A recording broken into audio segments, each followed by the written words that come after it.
الرحمن الرحيم مالك يوم الدين ونصلي ونسلم على نبينا الأمين محمد بن عبد الله صلى الله عليه وعلى آله وأصحابه أجمعين وبعد والسلام عليكم ورحمة الله. We'd like to continue so that we can finish, inshallah, this course on how to build an Islamic household. And we have reached the subject of food. And we mentioned the last time we were together some of the etiquettes of eating. Some of the etiquettes of eating, the reason why Allah sent down the food and the drink, and also some of the foods that are nutritious for us to eat, and some of the benefits of the food. We'd like to begin this evening with some more foods, but this time some fruits that Allah subhanahu wa ta'ala has given us and that we can take benefit from, of which He has made subservient to us and for us, and some of their nutritional value.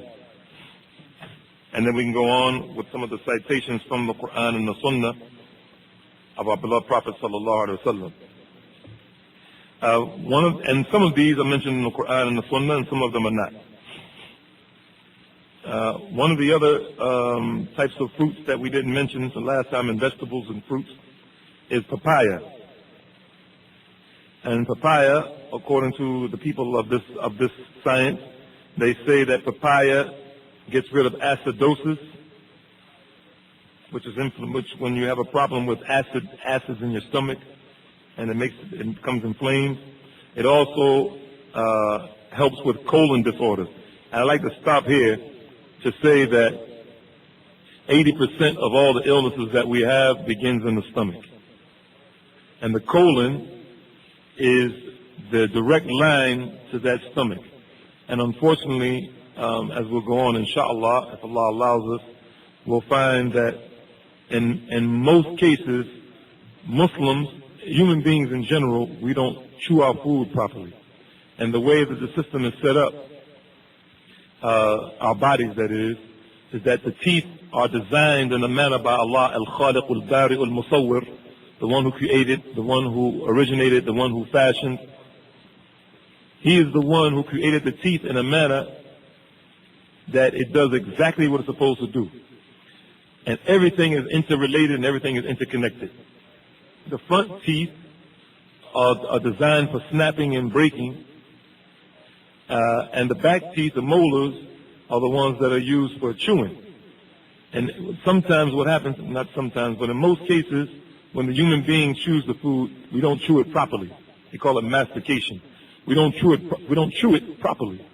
So a lot of times, the food goes down into the pipe that is supposed to go down and reaching the stomach in a manner that it shouldn't be going down.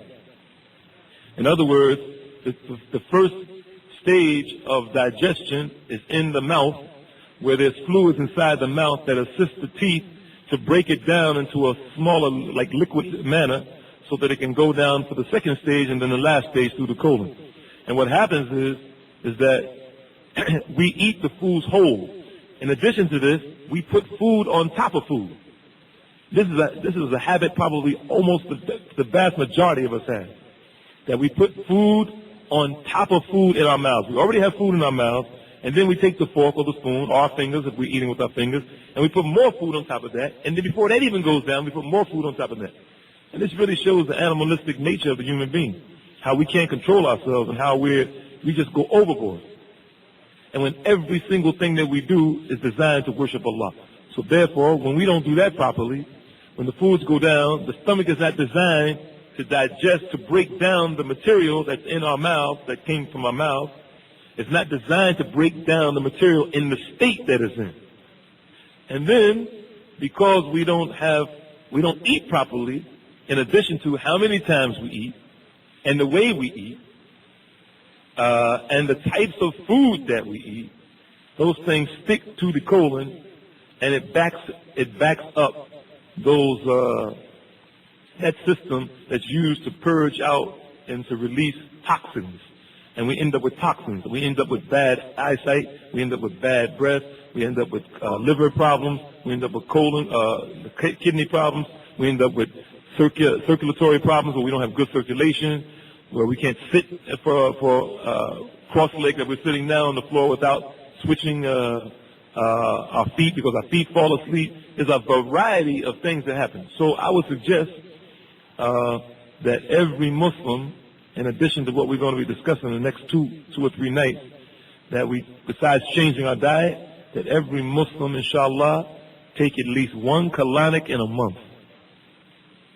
And you can find this in there's some Muslims who have this service, colonic irrigation, and I won't go into detail of what it is, but on how it's done. But what it does is it's water that's inserted inside your body, and it cleans out your intestinal tract, your colon. And you'd be shocked in some systems when you see the waste matter that's been inside of your system maybe for years, that's become caked up and has become solid on the walls of your colon. And this is one of the reasons why we have aches and pains, and because of this problem. Colonic, from the word colon. Call it colonic. Colonic irrigation. Also, and someone may ask the question, why do we have to do this today and they didn't do it in the time of the Prophet? Sallallahu Alaihi Wasallam. The reason why they didn't do it in the time of the Prophet, and even before the time of the Prophet, Sallallahu Alaihi Wasallam, is because people ate differently, they exercised more, their eating habits were different, and what they were eating didn't have preservatives, didn't have pesticides, didn't have artificial flavoring, etc.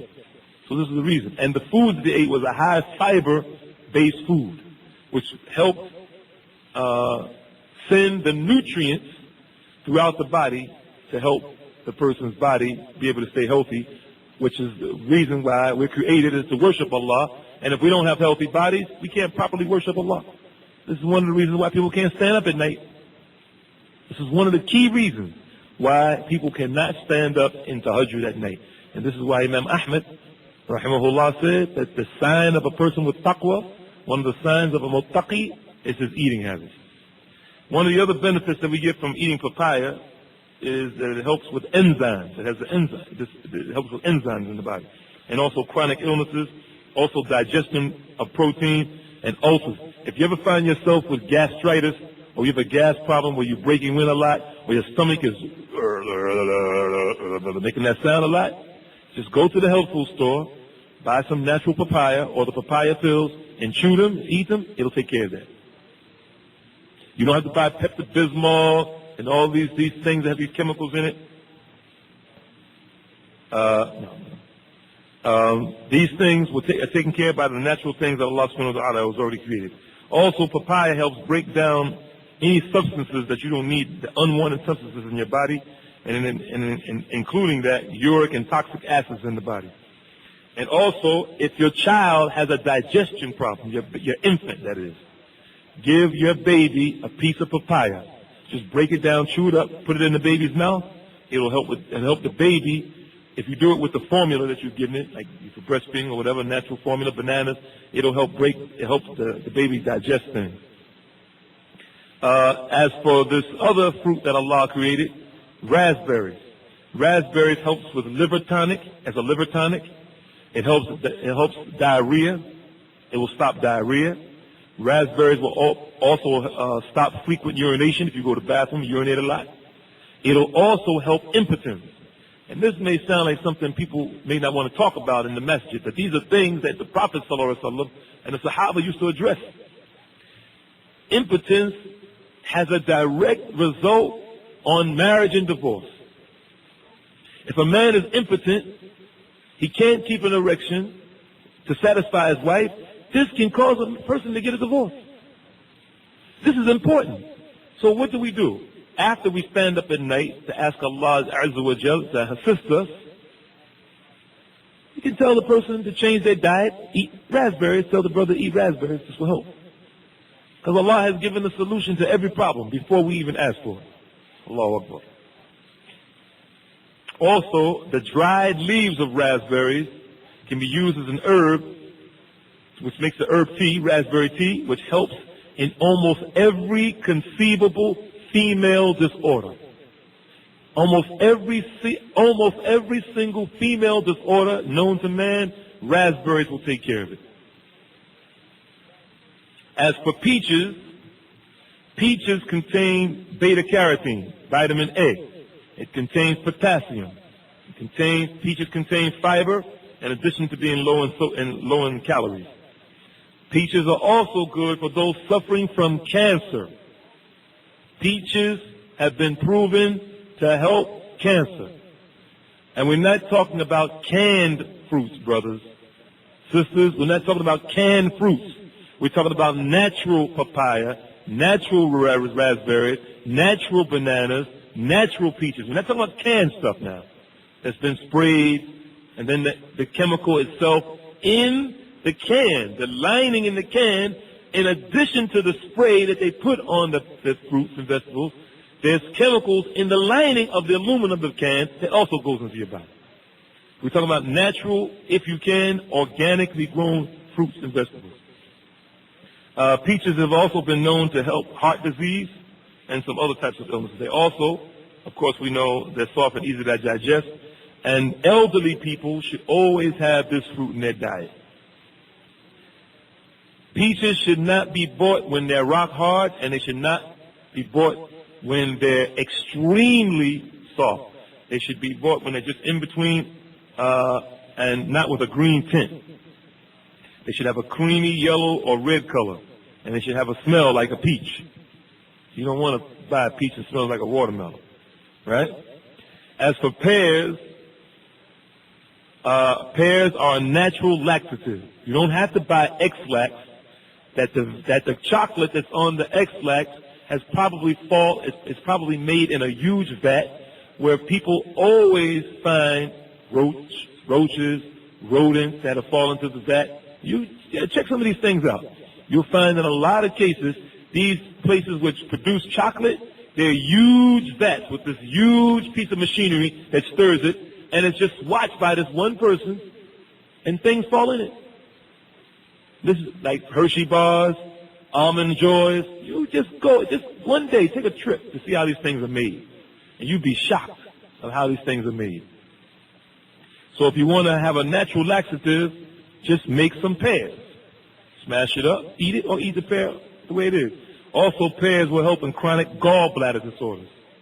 And people we have a big gallbladder problem in the United States. Also, pears it's been proven that consistent pear consumption helps cure arthritis. Pears. And also it helps cure gout. And I don't know if you brothers know what gout is. Gout is when you have those big, your arm, your neck, or your feet, your ankles swell up like the size of a grapefruit. Right? It also helps your lungs, and also it helps your stomach. And we know that pears are high in fiber content. Also, which is mentioned in the Quran, Allah subhanahu wa ta'ala mentions pomegranates, which we call Chinese apples. This fruit is eaten, and it also can be used as a juice, and you find pomegranate juice all over the Middle East. If you go to Asia and Africa, you'll find pomegranate juice all over the place. They call it rumman. Rumman. It's used to treat diarrhea. It's used to treat excessive perspiration. You can take pomegranate juice and gargle it for sore throats, for fevers, leucorrhea. If you have a tapeworm infestation, you can use pomegranate juice. And we already know about prunes. I don't think I have to tell anybody about prunes. Prunes are good for constipation. It's also good for parasites. It's also good for low blood cholesterol. And there's an acid in prunes called benzoic acid, which is used for liver disease, blood poisoning, and kidney